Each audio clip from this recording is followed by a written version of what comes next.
WataMote Chapter 194. This time around, we were graced with 6 whole pages. Yes, people, 6. While I am underwhelmed, I won't complain too much since I actually like the chapter regardless. It seems like after the Minami arc, Nico Tanegawa has opted to go back to the episodic type of chapters, which makes events feel disjointed. This actually isn't bad because we've seen chapters that look like they have no significance be referenced in the future and validated in hindsight. So what did this chapter do?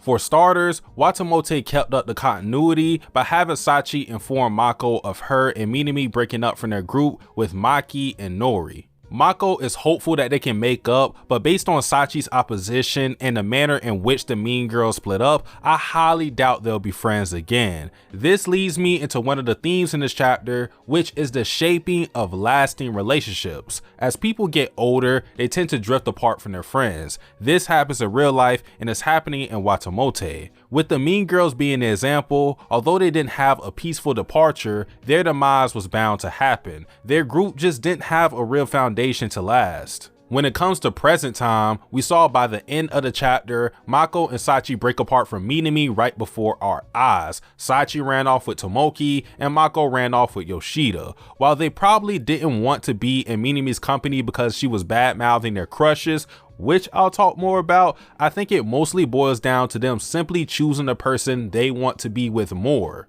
Friend groups don't stay the same forever. If we're talking about the characters in this chapter, Yuri, Mako, Sachi, and Minami were the original squad in their first year, but they slowly found themselves migrating to other people, and the result was Minami being left all alone in this chapter. I was sort of sad for Minami since her friends pretty much betrayed her, but luckily, all hope is not lost because there is a hero by the name of Shiki Furuki.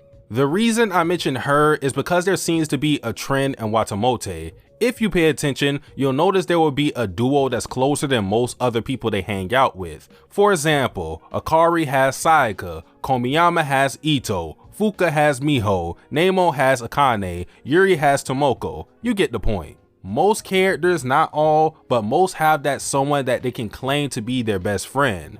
I thought that person for Minami was Sachi, but Nico Tanegawa just took a big ass shit on my ship. But whatever is fine. Why? Because as I said before, we have Furuki. Even though Furuki has her gamer friends, she is one of the few that doesn't have a friend that you associate with her. Thus, I think Minami and Furuki will eventually be reliable friends to each other as they have a vacancy for that spot. Another theme that I found to be relevant in this chapter is the word hypocrisy.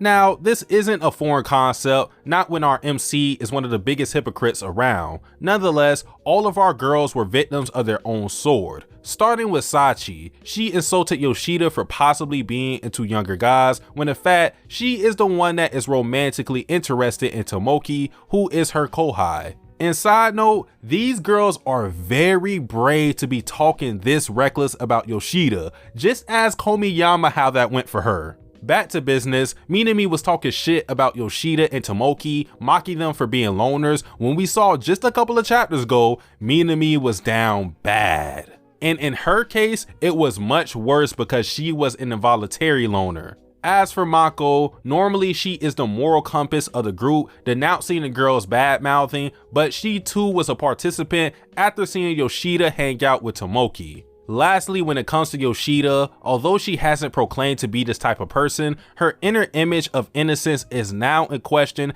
after she kept probing Tomoki for a reaction because he saw her naked before. That's not the pure Yoshida I know and love.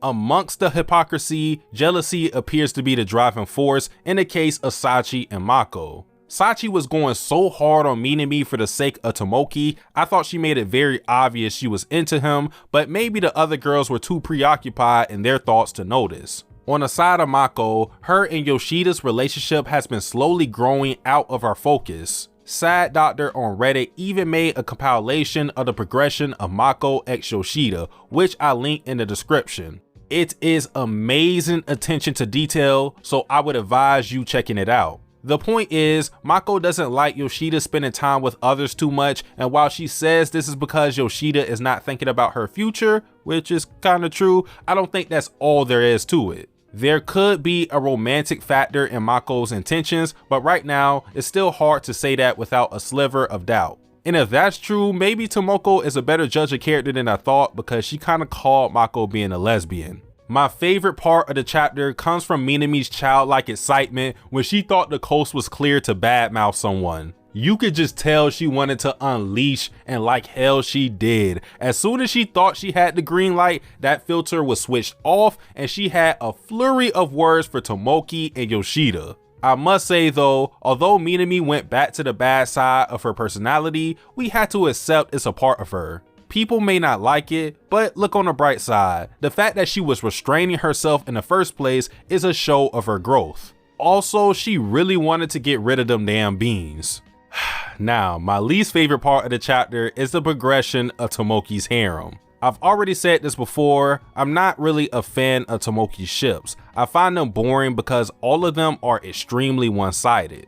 It works with Uchi, but the other girls, not so much. Let me make this clear though, I don't think Tomoki's ships are bad because I feel I understand what Nico Tanigawa is going for. Much like how Tomoko used to be the anti-shoujo protagonist, Tomoki is the anti-harem protagonist. He's a subversion of that character archetype because although he gets the attention of girls with no effort, he himself does not want this harem. Tomoki genuinely gets annoyed at the company of the girls that flock around him. He just wants to be left alone. So yeah, I get the point of Tomoki's harem, but again, I don't really like it. But it is what it is, I suppose.